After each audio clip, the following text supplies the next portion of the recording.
السلام علیکم ملګرو. عطا خان چې دی نو د یوه غریبه مورکۍ کتلی دی، اول ته یې سامان وړی دی، خو چې کله مورکۍ بهر ته راوځي نو دا څه وکړي؟ ښه ویډیو راسره مکمل وګورئ، د نورو ملګرو سره هم شیر کړئ. ښه مورکۍ بهر ته راوځي نو دا زر لاړ شي دننه ورشي. ښه اوس ورته ګوره، ډېره عجیبه ویډیو ده. ښه ماشاءالله عطا خان ټول سپورټ کوي. عطا جان چې دی نو ډېر زبردست انسان دی، افغانستان سره تعلق ساتي، خو موږ ټول له پکار دی چې هغه سپورټ کړو، دې ته وګورئ. ښه دا ویډیو مې دې لپاره شریک کړه چې زموږ پښتانه چېرته هم دا هېر نه کوي، د غریبانو دپاره چې دی نو ډېر زیات کوششونه کړي. مورکۍ سره بیا میلاو شو، نو مورکۍ ورته ډېرې زیاتې دواګانې وکړلې، ځکه چې هغوی له سامان ویوړو.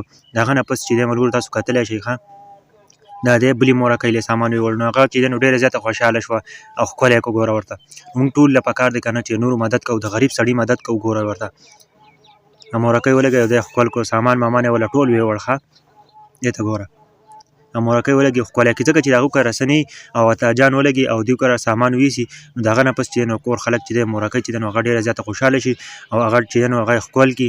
ګورئ ورته ماشاءالله دې ته ګورئ. ښه عطا جان له سامان په دې ګاډي کې راوړی و. ټولو ملګرو ته مې خواست چې یار د ثواب په نیت باندې ضرور شیر کړئ، د نورو غریبانو سره ضرور مدد کوئ. دا زموږ